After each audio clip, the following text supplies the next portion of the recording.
The Strangers was directed by Rennie Harlin and released on Friday, which would have been, who cares, sometime in May. My God. So I had to come and do this review now. I've just finished seeing The Strangers Chapter 1 in the cinema. And it's going to break my hiatus on reviews because I have many thoughts. That said, I'm not going to spend too much time talking about this film. Let's wind it back before I get into the meat of this review. So I'll be honest, I don't really understand where this love for the original The Strangers has come from. When that film came out, I think it was 2008, so we're talking 16 years ago. It was a very standard slasher. I think there were some bits around it that were kind of scary. There's a couple of good shots. There's the kind of iconic "Because You Were Home" line, which, yeah, fine, it was quite scary. But that film is average. And I seem to have become the minority in recent years that there's almost a rewrite of history that the original film was this sort of masterpiece of horror. It was absolutely fine. It was very mid. The characters were not particularly clever. The film itself was pretty dumb. And I thought it was a pretty standard slasher. And there's this sense that it invented the sort of home invasion genre, which it did not. And many other films have come before it doing home invasion. So starting in a place where I don't think the original The Strangers is good, my God, is it a masterpiece compared to this? So The Strangers Chapter 1 scares me because that Chapter 1 just implies that I just don't understand that films like this are going to get, not only they're going to get funding, but they're going to get a commitment to a trilogy released cinematically over the next few months, when the first one is so utterly pointless and so utterly redundant artistically. I have no idea where they think they're going to go with two more of these films. Anyway, the rough synopsis of the film is exactly the same as the original. There's a young couple on the road and they, lo and behold, end up in sort of this very quiet, abandoned house. In this instance, it's an Airbnb. And I just sat in the cinema with my head over my hands in so many scenes. This film is just cliche upon cliche upon cliche. For this to have been directed by Rennie Harlin, who's a long-time Hollywood director who has had budgets to do big movies in the past, he's not a great director. He's never done anything I would say that is particularly good. He's not an auteur. He's the kind of director you hire just to pump out crap. And that's exactly what he's done here. I don't get a sense that there is any pride to his work in this film. He just has done something so by the numbers that it's actually insulting to the audience. And for a horror fan, like if you haven't seen a horror film, fine, you might appreciate this. But if you haven't seen a horror film, go and see anything that is not Strangers Chapter 1. If you have seen a horror, I don't understand what you could possibly get out of seeing this movie.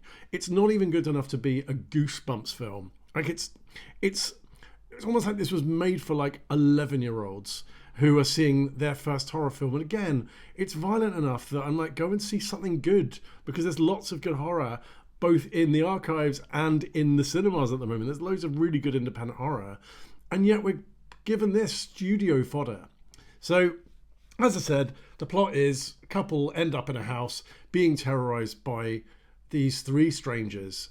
And that's it. And this film is just 90% plot armor. So if you don't know what plot armor is, it's basically just things happen to enable the film to work. None of the characters do anything remotely logical.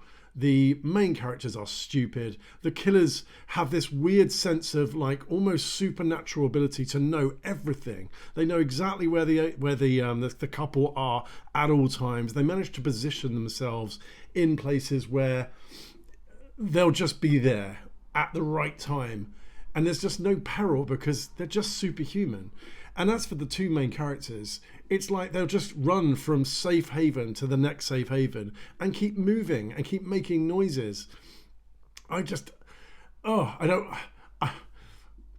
kind of need to wait for the everything wrong with The Strangers Chapter 1 video to come out by CinemaSins, because I just think there are too many to mention in this video. There are too many scenes that are just so monumentally stupid to... yeah. I mean, I'll give you a couple of examples. There's one scene where the characters have just been locked in a bedroom and someone is hacking the door down with an axe. There is no way out. The killer character hacks the door down and then walks away. The main characters just get up, and one of them walks over to the door, turns his back to the door, and goes, "Oh, I think they're gone." There's a similar scene later with the female character where she's hiding in the woods from one of these killers, and she's trying to keep so silent because miraculously the killer knows exactly where to go, even though she doesn't, because she just manages to find the patch of scrubland and look at it intently, but that doesn't find the character there. So why is she looking there? So the main character's there trying not to breathe, trying not to scream. And then as soon as that killer walks off, 10 seconds later, she's calling the police and she's having a proper conversation. And then the last one, I mean, there's just, the film is littered with this. It's just cliches, and the jump scares are terrible, and the music signposts everything. And yeah, this particular scene, there's a scene where the two characters are eating burgers in this Airbnb, and you see the character initially eating a burger and there's ketchup dripping on a piece of paper. And this scene's going on for maybe a couple of minutes, 2 or 3 minutes in, and then all of a sudden, blood starts to drop from what I assume is some sort of animal head that's placed above their dining room table. And not only does the blood start dripping 2 or 3 minutes into the scene, but the blood drips on top of where the burger sauce or where the ketchup was dripping. So it's just, why didn't the characters see it? Why did the blood start dripping 3 minutes in? Why did it happen to land exactly where the ketchup was to give you this apparently stylish shot? The answer is there is no logic. And this is exactly what happens throughout the film. There are just scenes like that set up that just don't make any sense. I mean, at one point, the female character has been left alone while the other character goes off on a motorbike that isn't his. He miraculously has the keys and a helmet for. She's in the house and she hears someone singing Hush Little Baby, which is a fucking horror cliche in itself, and hears it and then just goes, "Oh, it's probably fine," and goes and has a shower in the fucking house. It's just maddening. It's just the most cynical piece of filmmaking I've seen in a long time. There is not one original idea. It's a remake of a film that wasn't particularly great in the first place. And this bit where they reenact this "because you were home" sequence, and they go, "because you were there." Or it's so clumsy. It's just so clumsy. It looks cheap. I just don't understand Rennie Harlin, how he thought this was acceptable. But clearly, he got a paycheck. He doesn't care. No one gives a shit in this film about making anything decent. This is just to get 11, 12-year-olds in the cinema. For a horror fan, this is just so depressing. And I just don't get it. And the fact that people will pay to go and see this. I thank God I get free cinema tickets with my health insurance, because I'm really glad I didn't in some way fund this film. Anyway, sorry, this has been a rant because it's just bad. And that's all you need to know. If you need to see it, it's fun to watch from a bad perspective, although it's not that fun. It's not like a fun, campy watch. It's just badly made, badly written, directed, acted. It's just bad. It's getting a 2 out of 10 for me, and I think that's generous.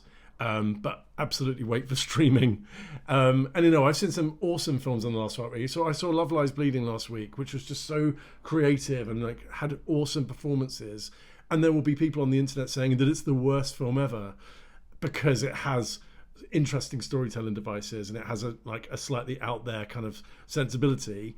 But it's just got ideas. It's got something to it. This film is just creatively redundant, and I implore you to go and see it just to have a laugh at it, and then come and talk to me in the comments about what you thought. Anyway, thank you for watching. Excuse the rant. I'll see you in the next one.